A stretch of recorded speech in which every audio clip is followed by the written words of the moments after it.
the Saeyeongyo Bridge at the Seogwipo Harbor. Doesn't it look like the Burj Building in Dubai? Let's check it out!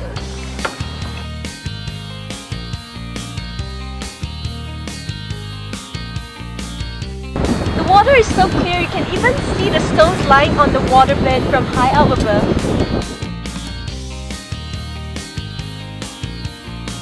This is Yeongmari, and in English it's called the Dragon's Head Coastline.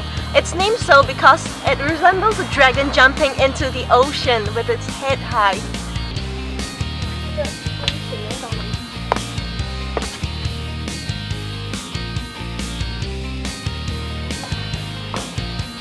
The rock formation looks rather drastic after the sea and the wind erosion, but it looks really beautiful.